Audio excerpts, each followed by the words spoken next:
Ya, selanjutnya kita masuk ke pemeriksaan sadanis.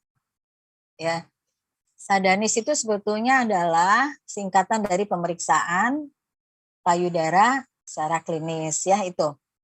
Nah, prinsipnya teman-teman apa yang dilakukan di Sadari itulah yang dilakukan, tapi bedanya di sini adalah pemeriksaannya di Pasienkes ya, jadi di fasilitas pelayanan kesehatan di puskesmas.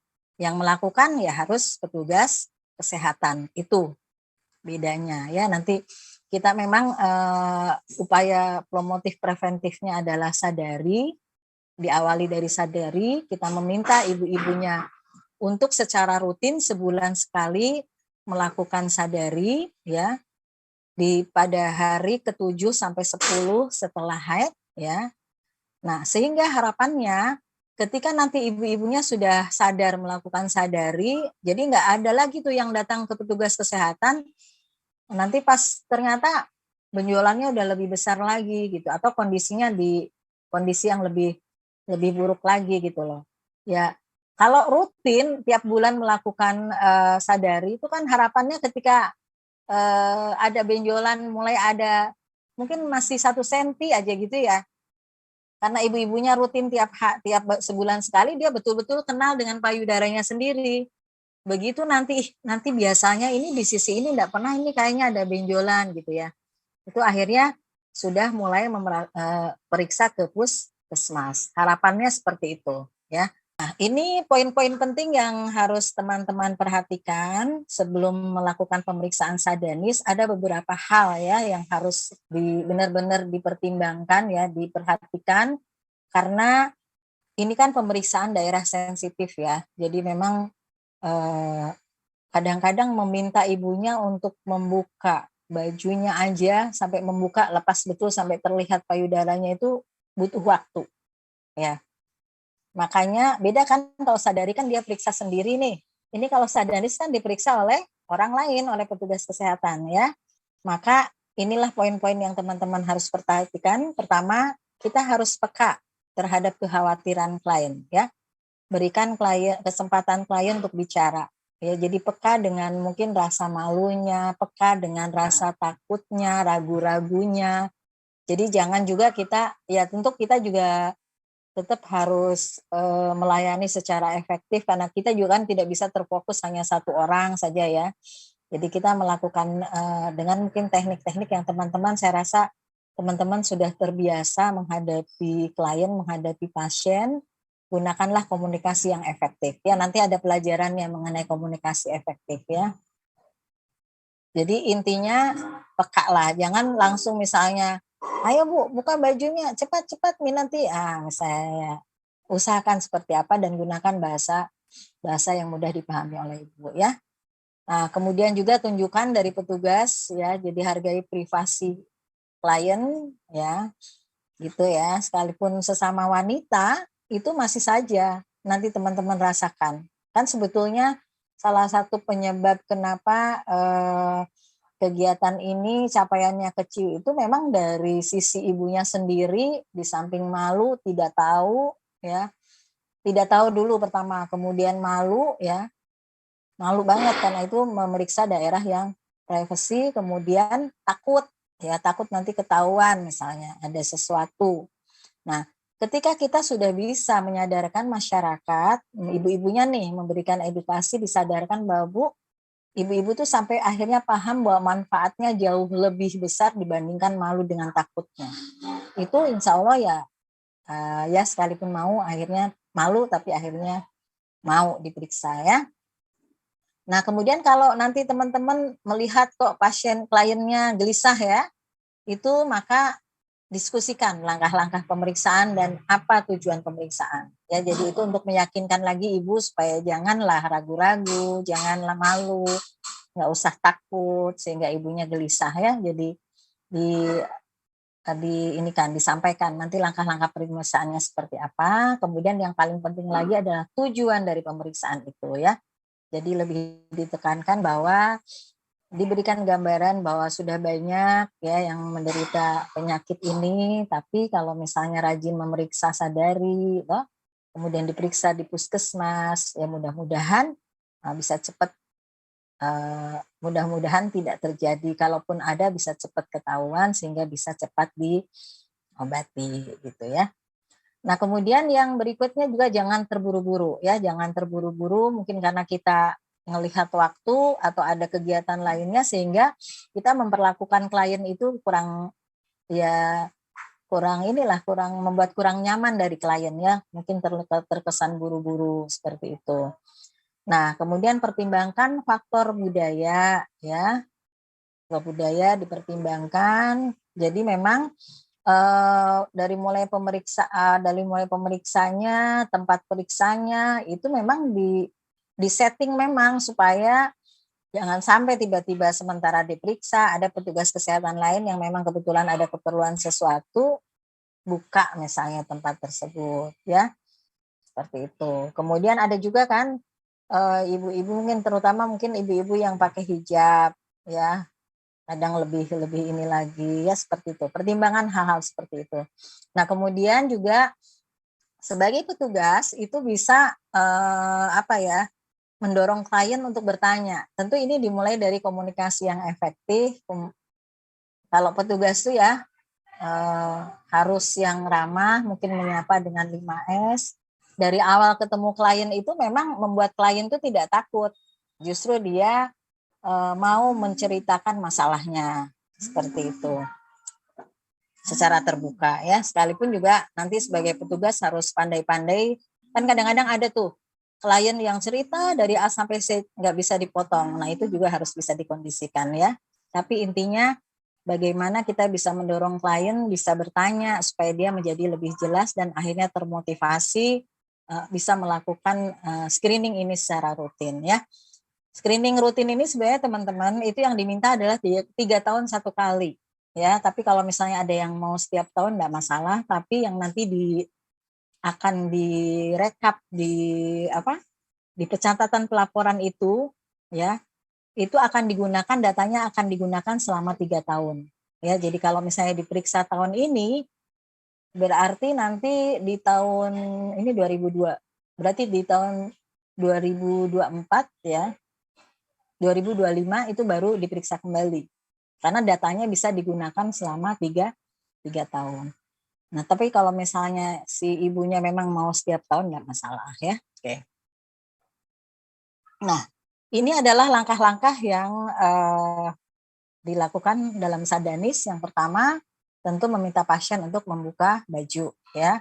Ini di sini aja itu butuh waktu nih. Kalau ibunya belum siap tuh masih ragu-ragu lah, malu lah, sambil senyum-senyum sambil itu ya. Jadi memang dari awal memang butuh diarahkan supaya juga nanti nggak terlalu lama-lama di sini ya.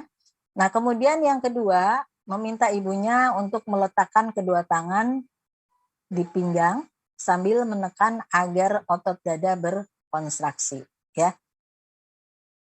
Ya, itu. Jadi sama sebenarnya sih ya. Jadi dari mulai ketika ibu membuka baju, sudah dibuka baju di depan petugas, tentu diperiksa di daerah yang terang ya, maksudnya yang bisa kita mengamati, langsung dilihat pada saat tangannya belum diangkat di pinggang itu juga diamati dulu ya. Kemudian yang berikutnya diminta untuk tangannya diletakkan di pinggang ya, sambil ditekan supaya otot dadanya berkontraksi. Nah, pada kondisi ini diminta perhatikan kembali kedua payudaranya sambil mengangkat kedua tangan di atas kepala ya. Masing-masing ini tetap diperhatikan ya, apakah ada gambaran-gambaran tersebut tadi, dari mulai payudaranya bentuknya simetris atau tidak, terlihat gambaran ada kelainan di kulitnya misalnya atau ada benjolan, itu nanti diperhatikan karena itu nanti yang akan dicatat di formulir.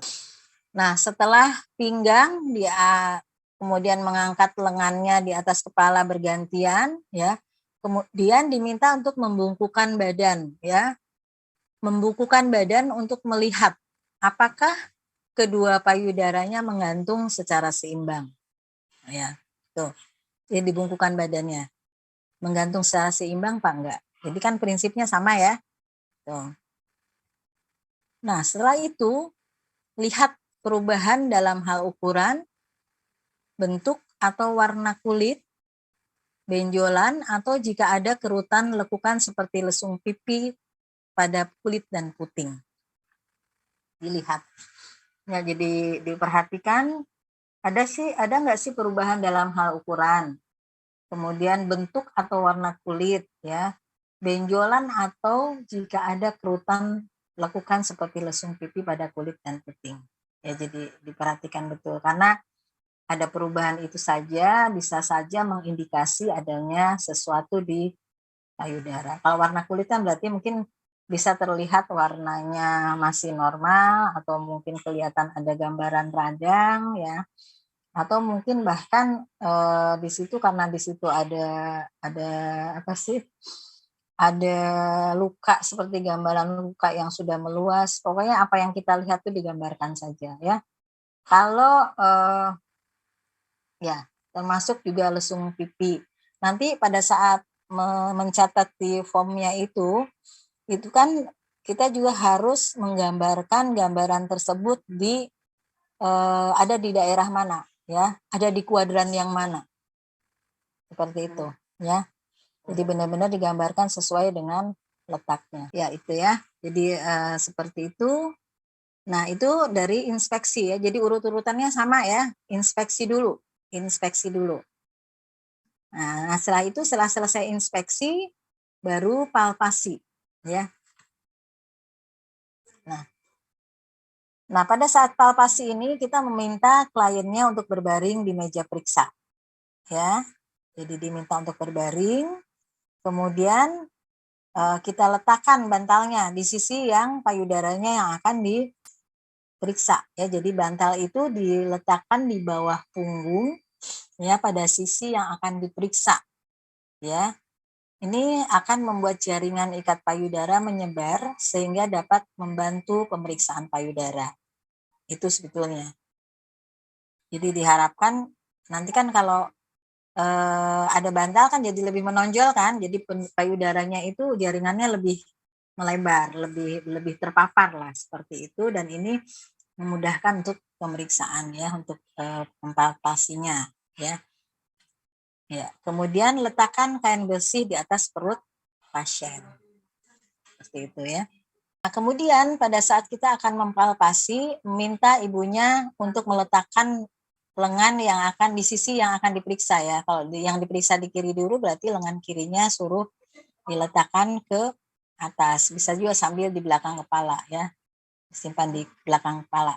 Tangannya diletakkan ke sisi atas atau diletakkan di belakang kepala. Intinya dia ini ke atas, ya. Nah, pada saat itu barulah nanti kita sebagai petugas itu melakukan palpasi, ya. Sama juga ini, ya, jadi sebelum mulai dipalpasi juga perhatikan bentuknya, ya. Perhatikan apakah tampak sama dengan payudara sebelah kanan dan apakah terlihat lipatan atau lekukan, ya. Nah, kemudian mulailah dengan palpasi dengan menggunakan permukaan 3 jari tengah Anda, ya, seperti yang ada di gambar, ya.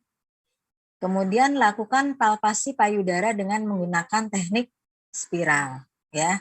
Jadi pada saat mempalpasi itu sama seperti yang diajarkan di Sadari, ya. Jadi tekniknya spiral, mulailah dari luar ke dalam, ya. Arahnya searah jarum jam, ya.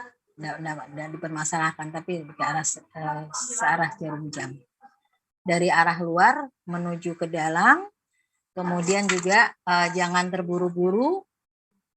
Pastikan bahwa jari telunjuk kita itu benar-benar melakukan penekanan secara lembut tapi agak dalam, ya, dan jangan ada permukaan yang terlewati. Misalnya jadi apa, ya?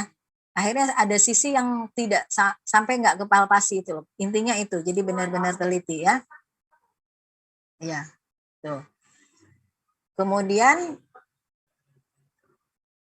seperti itu, ya. Ini sudah yang bawah udah di ini. Jadi mulai dari sisi luar. Nah, tekan jaringan ikat payudara dengan kuat pada tulang rusuk, ya. Setelah selesai tiap satu putaran dan secara bertahap pindahkan jari-jari Anda menuju areola, ya. Jadi benar-benar mindahin jari-jarinya itu jangan ada permukaan yang terlewati. Itu sebetulnya yang diminta ya, jangan ada permukaan yang terlewati. Oke. Nah, kemudian kalau sudah seperti itu, lanjutkan sampai semua bagian selesai diperiksa. Ya. Nah, pada saat mempalpasi, teman-teman nanti tentu akan memperhatikan ya, apakah pada saat palpasi itu terdapat benjolan ya. Kalau misalnya kita temukan benjolan, berarti yang kita perhatikan tuh benjolan itu ukurannya kira-kira berapa, bentuknya oval, bulat ya, diameternya biasanya harus digambarkan seperti itu. Kemudian konsistensinya ya, jadi tidak semua bentuk ya, jadi konsistensinya itu apakah teraba padat, kenyal ya, kemudian fiksasinya ya, jadi benjolan itu masih bisa digerakkan, dipindahkan kemana-mana, nggak terfiksasi kuat atau menempel ya, terfiksasi ya. Nah, pada saat ditekan juga pastikan apakah pada saat penekanan itu teraba nyeri atau tidak. Jadi, nah yang tadi saya dari awal sudah sampaikan, jadi nanti pada benjolan itu kalau ditemukan tuh nanti akan digambarkan di formnya. Jadi gambarinnya juga ya benar-benar gambarin di posisi yang ditemukan itu. Nah, termasuk nanti mungkin di palpasi itu akan ketahuan terabanya ada 1 kah, 2 kah, 3 kah gitu ya. Nah, kalau kita maunya nggak ada ya, supaya jangan banyak wanita Indonesia yang kena kanker ya. Jadi betul seperti apa yang disampaikan Dokter Christian ya. Jadi kalau screening itu sebetulnya bukan kegiatan untuk menurunkan insiden. Ya, kalau menurunkan insiden itu cerdik teman-teman. Toh, cerdik cek kesehatan secara berkala, nyahkan asap rokok, ya, rajin aktivitas fisik, diet sehat seimbang, istirahat cukup, kelola stres. Kalau itu memang adalah untuk menurunkan insiden penyakit tidak menular. Salah satunya adalah penyakit kanker. Salah satunya lagi adalah penyakit, salah duanya lagi adalah penyakit kanker leher rahim dan kanker payudara. Itu untuk menurunkan insiden. Nah, kegiatan yang ini adalah sebetulnya untuk menurunkan insiden kanker stadium lanjut. Harapannya itu bisa cepat ketahuan. Kalau ada kanker ya cepat ketahuan lah stadium 1, 2 supaya nanti di dalam pengobatannya juga itu bisa lebih berhasil, keberhasilannya lebih tinggi ya. Gitu. Makanya memang peran teman-teman tuh luar biasa ya. Jadi sekali lagi saya mohon teman-teman nanti setelah ikut pelatihan ini lebih semangat lagi di dalam kegiatan screening ya. Oke, lanjut. Nah, kemudian ya kan ibu jari dan jari telunjuk tekan puting payudara dengan lembut ya. Dengan lembut nanti kita ingin memastikan apakah terlihat ada cairan yang keluar ya, cairan keluarnya seperti apa nanti digambarkan, manakah ada darahnya dan seterusnya ya, atau tidak keluar cairan. Nah, kemudian berikutnya ya lihat apakah cairan, apakah bening, keruh, darah ya. Cairan keruh atau berdarah yang keluar dari puting harus ditulis dalam catatan ibu atau klien. Ya. Ya. Nah, kemudian ulangi langkah tersebut pada payudara sebelahnya. Ya, jadi dengan langkah yang sama diulangi pada payudara yang sebelahnya. Nah, kemudian jika ada keraguan tentang temuan, misalnya apakah terdapat benjolan, maka ulangi kembali pemeriksaan. Ya, jadi intinya memang kita diminta melakukan pemeriksaan secara teliti, tidak terburu-buru. Sudah seperti itu, kadang kita juga nggak yakin ini sebetulnya benjolan atau tidak ya. Nah itu ya boleh diulang, satu nanti dengan bagaimana kita mempertimbangkan kenyamanan pasien ya. Artinya diberikan pengertian, pasiennya diberikan, bukan pasien ya, klien ya. Kalau pasien kan orang sakit biasanya, kliennya diberikan pengertian ya, agar memang pemeriksaannya teliti ya. Saya rasa nanti kalau sudah terbiasa itu juga tidak terlalu butuh waktu yang banyak, karena tentu yang namanya keterampilan itu kalau kita semakin sering melakukan itu nanti akan lebih terampil dan waktunya untuk tidak seperti kalau kita baru melakukan. Kalau baru melakukan tuh kadang-kadang urutannya kita masih ingat-ingat ya, terus masih takut salah kan, seperti itu. Ya itu memang normatif. Nah, dengan seringnya teman-teman melakukan pemeriksaan itu dan mengikuti SOP-nya, nanti teman-teman akan lebih terampil, terbiasa ya. Ya, kemudian setelah selesai yang pemeriksaan berbaring, ya, berikutnya adalah dengan posisi kita minta klien untuk duduk di pinggir meja periksa, ya. Diminta duduk nih, posisi duduk ya. Kalau sudah di posisi duduk itu sebenarnya untuk melakukan pemeriksaan seperti yang ada pada gambar, ya. Jadi kita minta lengan klien mengangkat lengan kirinya setinggi bahu, ya. Ya, mengangkat lengan kirinya setinggi bahu, ya. Bila perlu kita minta ibu untuk meletakkan tangannya di bahu Anda, ya. Ya, jadi suruh diangkat lengannya setinggi bahu, kalau perlu dibantu di lengan Anda. Jadi kita sebagai petugas itu bantu mengangkat lengannya klien, ya. Tentu yang mengangkat lengan klien itulah adalah sisi yang berlawanan, ya. Karena nanti kalau misalnya yang berlawanan, maksudnya yang searah dengan tubuhnya, yang tangan yang akan periksa itu kalau misalnya tangan lengan kanan klien, berarti yang kita akan meriksa juga dengan menggunakan lengan kanannya kita, berarti si tangannya ibu ke lengan kirinya kita. Jadi kayak agak silang jadi kesannya, ya. Seperti itu. Ya. Nah, tekan sisi luar dari otot dada sampai bertahap, menggerakkan jari-jari ke pangkal ketiak untuk memeriksa. Jadi kita di sini ingin memeriksa apakah sudah terdapat benjolan limfonodi, ya, kelenjar getah bening, ya. Apakah terdapat pembesaran kelenjar getah bening, ya. Di situ jadi nanti telusuri secara hati-hati, ya, teliti, dilihat di situ apakah ada pembesaran kelenjar getah bening. Oke. Nah, kemudian langkah-langkah ini tentu akan dilakukan juga pada payudara yang sebelahnya, ya.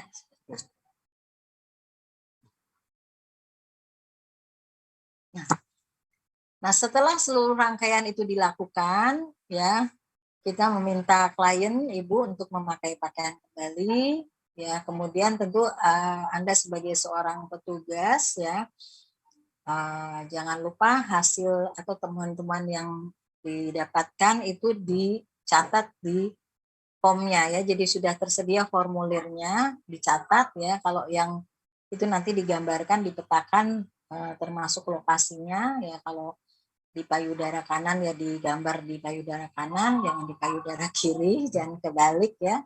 Kemudian ada di kuadran yang mana juga digambarkan di sisi yang mana, ya, seperti itu. Nah, kemudian ibunya diminta untuk memakai baju kembali, kemudian kita jelaskan hasil temuan yang teman-teman dapatkan, ya. Nah, kemudian kalau misalnya ternyata dari pemeriksaan itu teman-teman menemukan adanya benjolan, ya, itu yang paling penting adalah tadi, ya, saya juga tadi ngikutin materinya dokter Chris, ya. Itu pada saat kita memberitahu itu jangan apa yang kita sampaikan itu jangan membuat itu pasien takut, ya. Karena kan semua benjolan yang kita dapat di puskesmas, ya, sebagai mungkin kalau dokter memang karena ada tanda-tanda yang mengarah ke radang, biasanya kalau saya juga sebagai seorang dokter, kalau misalnya tandanya jelas-jelas ada, biasanya apalagi misalnya kalau pada ibu yang menyusui biasanya ada bendungan ASI atau mungkin ada hal lain, memang kita melihat ada proses radang yang masih berjalan, kita mungkin tidak langsung rujuk, ya. Bisa saja kita memberikan pengobatan dulu, ya, untuk mungkin kalau kita misalnya ada infeksi, ya berarti diberikan antibiotik sambil diobservasi, ya. Kalau ternyata memang itu tidak sembuh, ya, benjolannya masih tetap ada, ya jangan jangan pakai waktu lama ya, kita sarankan untuk dirujuk ya, dijelaskan bahwa ini dirujuk itu ya tadi untuk supaya bisa mendapatkan pemeriksaan yang lebih lengkap, lebih teliti ya, kemudian diperiksa oleh dokter ahli ya. Ya kadang-kadang kita agak sulit juga karena biasa masyarakat itu dia sudah punya mindset juga tuh kalau ada benjolan jangan-jangan nanti dioperasi kan. Terus biasanya seperti itu. Benjolan nanti jangan sampai dioperasi ya. Kita mungkin tidak jujur ya, tapi kita berikan gambaran sesuai kondisi pasiennya lah yang kita hadapi karena tentu sangat berbeda setiap orang. Ya gitu. Intinya kita melakukan inform informasi agar nanti pasien itu mau. Ya tadi pengalamannya dokter siapa itu yang dari mana Marobea ya mana saya tadi catat ya itu banyak yang pasiennya menolak kan, banyak pasien menolak, hampir 3 pasien kalau tidak salah ya, dokter Nur Aida ya dari Marobea itu rata-rata memang tidak mau dirujuk. Sebenarnya bukan hanya untuk penyakit kanker ya, di daerah itu untuk macam-macam penyakit kapan dirujuk. Saya pernah tugas lama juga di daerah sana, itu ada bahasa yang lucu, kalau kapan kita dirujuk ke rumah sakit pulangnya pakai ambulans katanya begitu ya. Nah itu juga mungkin jangan sampai ya karena mungkin edukasi dari kita harus lebih intensif lagi sehingga nanti pemahaman terhadap masalah kesehatan tuh masyarakat bisa lebih baik. Sama kan kemarin pada saat imunisasi juga vaksinasi COVID di awal-awal luar biasa. Nanti begitu ada persyaratan-persyaratan kalau keluar harus sudah divaksin. Nah, akhirnya malah dicari-cari ya, seperti itu. Ya pokoknya teman-teman punya strategi deh. Gimana caranya ibu-ibu tuh akhirnya mau melakukan pemeriksaan, kalau harus dirujuk juga mau dirujuk ya, seperti itu. Ya. Kemudian jika pemeriksaannya sepenuhnya normal, ya, katakan bahwa semua normal dan sehat dan waktunya untuk kembali melakukan pemeriksaan misalnya bisa tiap tahun atau jika ibu menemukan adanya perubahan pada pemeriksaan payudara sendiri. Jadi memang teman-teman nanti jangan bingung ya, ini sebetulnya 1 tahun atau 3 tahun sih gitu ya.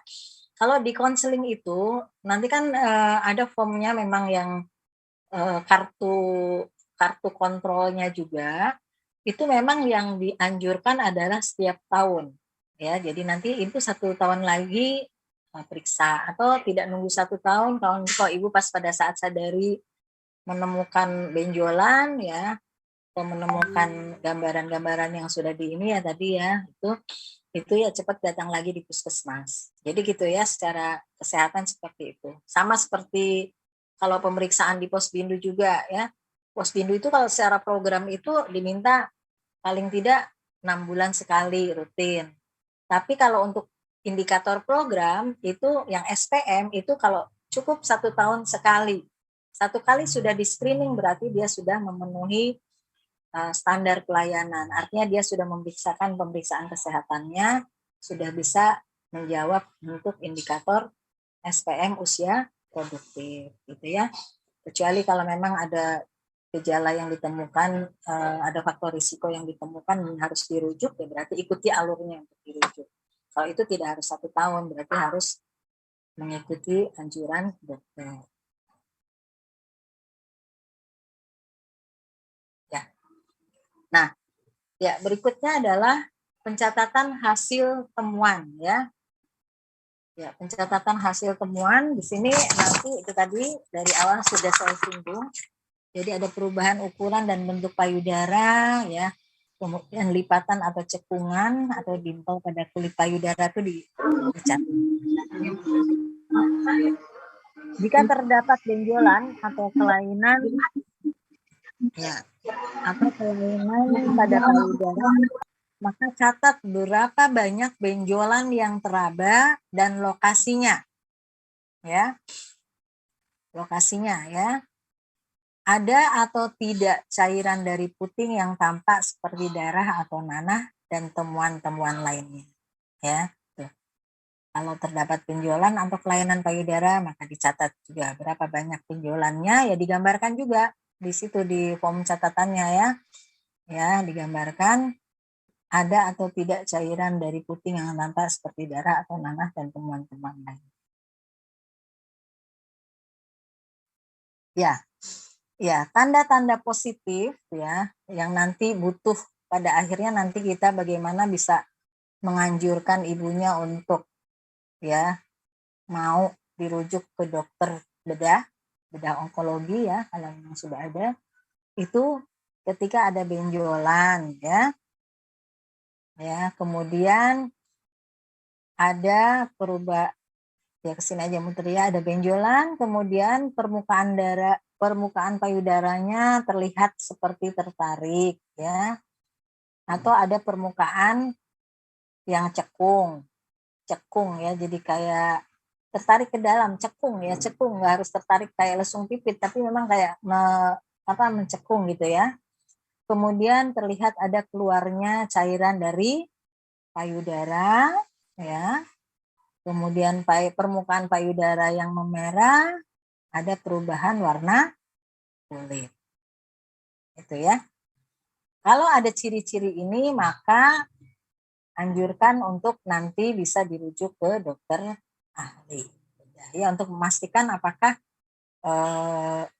itu sudah mengarah ke kanker atau tidak ya. Sayangnya di kita memang belum ada yang namanya mamografi ya, belum ada, padahal kalau di negara luar itu, makanya kenapa di negara luar itu jadi keberhasilan pengobatannya sampai 90% lebih itu karena memang ini kebanyakan ditemukan di stadium 1, stadium 2. Karena di sana memang pemeriksaannya adalah mamografi. Jadi tidak ada itu yang namanya sadanis, jadi mamografi ya. Memang itu menjadi ininya mamografi. Nah, mudah-mudahan kita juga nanti ke depannya bisa seperti itu ya. Di Indonesia bisa menyiapkan. Kalau di provinsi-provinsi tertentu atau dari kadang kalau yang kemarin-kemarin sih bantuan dari pusat juga itu untuk provinsi tertentu tuh atau di rumah sakit tertentu ya itu sudah punya mobile mamografi untuk program ini ya. Tuh, jadi hanya memang mungkin karena butuh biaya yang besar jadi tidak semua ya. Mudah-mudahan nanti sih ke depannya untuk mendukung program ini peralatan seperti itu bisa tersedia ya. Oke. Jangan hanya SIM keliling gitu ya. Ya, ini harus diingat peran dari dokter ya. Ya, peran dokter umum dan bidan adalah menemukan benjolan di payudara ya. Bila ditemukan benjolan, maka pasien dirujuk ke dokter yang berkompeten ya, ke yang berkompeten. Ya, jangan membuat diagnosis atas pasien hanya dari pemeriksaan klinis, karena untuk menegakkan diagnosis kanker payudara masih dibutuhkan alat bantu diagnosis yang lain. Sebetulnya di poin 3 itu ya, kan di puskesmas nggak mungkin ada. Jangan kita meraba-raba. Kalau yang tadi saya gambarkan, kalau kita memang benar-benar melihat itu sebagai gambaran infeksi ya, terus kita, karena saya pernah punya dapat pasien seperti itu, memang gambarannya ke arah sana, diobati ya sembuh total gitu kan.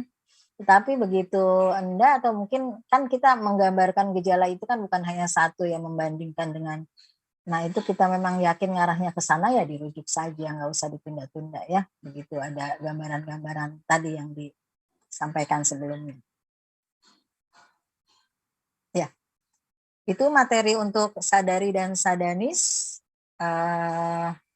Tidak banyak ya, nanti mungkin palingan di penugasannya ya yang kami